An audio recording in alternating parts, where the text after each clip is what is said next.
मुख्यमंत्री माझी लाडकी बहीण योजनेतून कमी केलेल्या महिलांची संख्या आता 9 लाख होणार आहे। यापूर्वी 5 लाख महिलांची नावं कमी करण्यात आली होती।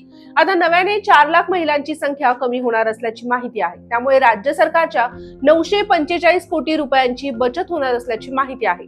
नमो शेतकरी योजनेचा लाभ आणि लाडकी बहीण योजनेचा लाभ घेणाऱ्या 5 लाख महिला आहेत। या महिलांना लाडकी बहीण योजनेतील फक्त 500 रुपये मिळणार, तर नमो शेतकरी योजनेतून 1000 रुपये मिळणार आहेत। दिव्यांग विभागातून लाभ मिळणाऱ्या महिलांना लाडकी बहीण योजनेतून त्यांना वगळलं जाणार आहे। वाहनं असलेल्या 2.5 लाख महिला आहेत, त्यांनाही यातून वगळलं जाणार आहे। सोबतच निकषात न बसणाऱ्या अनेक महिला आहेत, त्यांनीही पैसे परत करायला सुरुवात केली आहे। मुख्यमंत्री माझी लाडकी बहीण योजनेसाठी आता सरकारकडून नवे निकष लागू केले जाणार आहेत।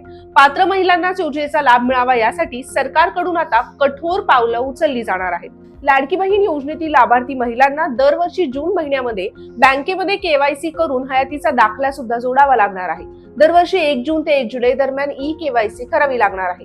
ज्या महिला विविध सरकारी योजनांचा लाभ घेतात आणि ज्यांचं उत्पन्न 2.5 लाखांपेक्षा जास्त आहे, त्यांना या योजनेतून अपात्र केले जाणार आहे। लाभार्थी महिलांचं उत्पन्न 2.5 लाखांहून अधिक आहे की नाही हे तपासण्यासाठी राज्य सरकारकडून प्राप्तिकर विभागाची मदत घेतली जाणार आहे। नव्याने पात्र झालेले तसेच नव्याने आधार जोडणी केलेल्या लाभार्थ्यांना आता आधीच्या महिन्यांचा म्हणजे जुलै पासूनचा लाभ न देता अर्ज मंजूर झाल्याच्या पुढील महिन्यापासून लाभ दिला जाणार आहे। या योजनेतील सुमारे 16.5 लाख महिलांच्या खात्यावर थेट पैसे पाठवण्यात आल्यानंतर त्यांनी अर्जात दिलेली नावं आणि पैसे जमा झालेल्या बँक खात्यावरील नावे यातील तफावत आढळून आली आहे। अशा लाभार्थ्यांची जिल्हा स्तरावरून फेर तपासणी करण्यात येणार असून अपात्र आढळलेल्या लाडक्या बहिणींना अपात्र ठरवण्यात येणार आहे। ज्या महिलांचा आधार कार्ड या योजनेशी लिंक नसेल त्यांना सुद्धा या योजनेतून बाद केलं जाणार असल्याची माहिती आहे। दरम्यान फेब्रुवारी महिन्यातील लाडकी बहीण योजनेच्या 1500 रुपयांची प्रतीक्षा लाडक्या बहिणींना लागलेली आहे। या योजनेच्या लाभार्थ्यांबद्दल काही महत्त्वाच्या बाबी समोर आल्यात।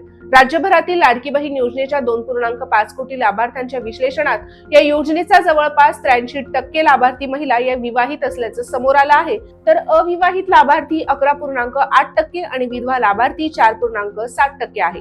तर या योजनेच्या लाभार्थ्यांच्या आकडेवारीनुसार लाभार्थ्यांमध्ये घटस्फोटित, निराधार आणि सोडून दिलेल्या महिलांचं प्रमाण हे एकत्रितपणे 1% कमी आहे। घटस्फोटित महिला एकूण लाभार्थ्यांपैकी 0.3%, सोडून गेलेल्या महिला 0.2% आणि निराधार महिला या 0.1% इतक्या आहेत। योजनेचा लाभ घेणाऱ्या महिलांमध्ये 30 ते 39 वयोगटातील लाभार्थ्यांची संख्या ही सर्वाधिक आहे। एकूण लाभार्थ्यांपैकी या वयोगटातील महिला या 29% आहे। त्या पाठोपाठ 21 ते 29 वयोगटातील महिलांची संख्या 25.5%, तर 40 ते 49 वयोगटातील महिलांचं प्रमाण हे 23.6% एवढं आहे। 78% लाभार्थी महिला या 21 ते 39 वयोगटात येतात, तर 22% या 50 ते 65 वयोगटातील आहे। 60 ते 65 वयोगटातील महिलांची संख्या ही जवळपास 5% एवढी राहिली आहे।